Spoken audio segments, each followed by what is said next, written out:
Hey guys, thank you so much for taking the time to watch my video today. Today I am showing you guys what I got inside my May 2018 Boxycharm. If you guys are new to these videos, Boxycharm is a beauty subscription service. So if you sign up, you get a box delivered to your door every month with 4 to 5 full-size products in it. The value of the box is usually over $100. And I did see a spoiler this month that we're actually getting 6 products because it is Boxycharm's birthday month. So there is a bonus product in there. There is not currently a wait list, so if you guys are interested in signing up, if you like what you see in the May box, this can actually be your first box. My box weighs 0.85 pounds. So some people ask for that because if you get your shipping information and you have the same box weight, chances are we're getting a very similar box. So let me know what you guys think in the comments below of this month's box. Okay, so the theme this month is Boxy Bash, and the first product in here is from the brand CoverFX. I don't have a lot of CoverFX products in my collection because they are a little bit more on the expensive side, but I will say that I've really enjoyed the majority of their products that I've tried. So I feel like it is a brand that I kind of need to get into. I'm kind of interested in their new foundation,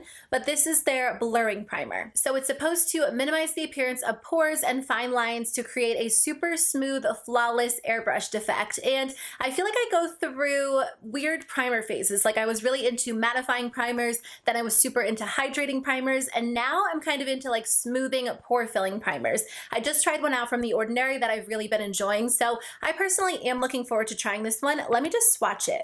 Okay, so it kind of looks like Benefit's Professional. It's been a long time since I've tried that product, but that's what it reminds me of. It feels really, really smoothing, and it has a little bit of a tint to it, but as you rub it in, you can't really notice that. I feel like this is going to be an amazing primer. I'm really looking forward to using it around my nose area because I struggle with really large, obvious pores around my nose area, so I feel like this might be the perfect primer for me. I'm going to film a Get Ready With Me soon using some of the newer products in my collection, so I'll definitely include this and let you guys know what I think. Okay, the next thing in here is really cute. I did see a spoiler for this on their Facebook page, I think, but it's by the brand Pretty Vulgar. I'm kind of curious to try out gel liner again. I feel like it's perfect this came in my box because, to be honest, I don't know if I would have purchased something like this on my own. But I feel like that's the fun part about subscription boxes because you do get products that you might not otherwise try, so it kind of pushes you out of your comfort zone. Now that I'm looking at it, the packaging is kind of intense. I didn't know if it was going to be like a gel liner or more of like a spongy liner that you dip your brush in, but it looks like a gel liner. So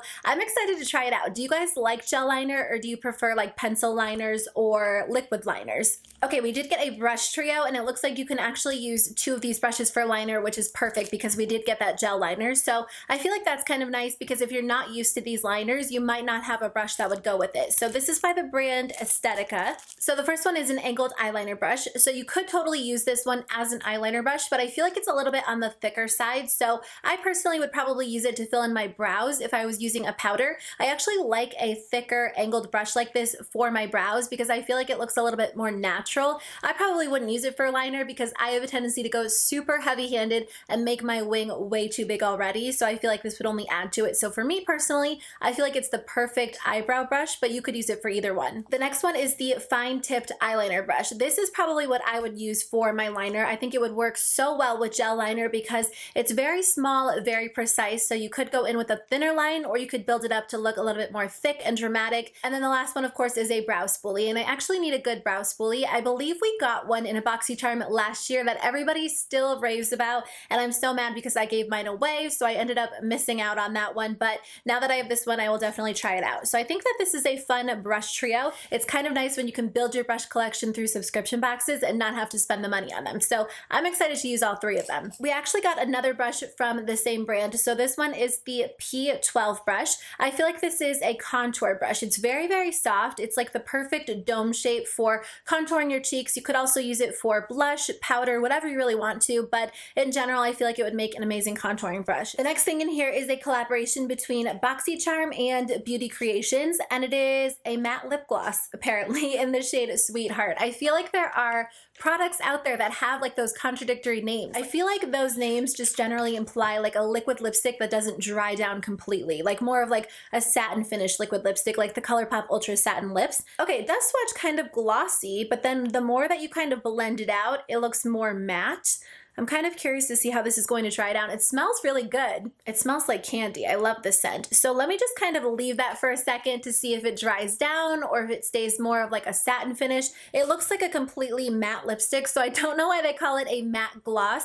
Maybe because it goes on a little bit glossy and then dries down to more of a matte finish, but that definitely looks like a matte liquid lipstick. The color is really pretty. If you guys tried this, let me know what you think in the comments below, and let me know if you got the shade of Sweetheart or if you got a different color. Okay, the sixth product this month, oh, it's by the brand Pure Cosmetics. Oh wow, okay, it comes with 2 different highlighters and 2 different contour shades. Those contours are definitely going to be way too dark for my skin tone, but if you have a darker skin tone, they might be a great option for you. I will definitely still try out this palette. I mean, I love brown eyeshadows, so I think they would be really great to use in the crease, all over the lid. They're really, really gorgeous. They feel smooth and creamy, and I love highlighters. Like, that has become my #1 face product, so I'm looking forward to trying them out. They're both pretty, and I think they would be really pretty on the eyes as well. So like I said, the contour shades are going to be way too dark for me, but if you have a medium, tan, dark, or deep skin tone, these might be a great option for you. And even if these contour shades won't work for you, the powders seem really nice. Like, these would make great eyeshadows. So I'm personally excited to try out this palette. I'm not super big into contouring, so I kind of like that the highlights in here are like true highlights, because a lot of times in contour palettes, you get more of like matte yellow tone shades or like actual products to like carve out your cheeks, but I don't really do a lot of that these days. So I think this could be a really fun palette to use on the eyes, and I'm looking forward to trying it out. So that's everything I got inside my Boxycharm this month. I feel like it was a good box. I'm excited to try out a lot of the products, including the blurring primer. That's probably what I'm most excited about. The only thing that I could kind of, you know, like take it or leave it is the matte lip gloss or liquid lipstick. I don't know why brands call liquid lipsticks matte lip glosses. I don't get it, but I don't think this is going to be a bad product. I just feel like I have brands that I already use and love regularly, so I don't know if I'll get a ton of use out of this. So let me know what you guys think in the comments below. Did you enjoy this box? Did you not enjoy it? I would love to hear your thoughts. If you try out any of the products, let me know how they work for you. If you guys did enjoy this box, I'll put their website in the description box below so you can sign up and actually get this as your very first box. I feel like it's a good introductory box because you do get a bunch of different products and you get some great brands. So thank you guys so much for watching. I hope you have a great day, and I'll see you in my next video. Bye.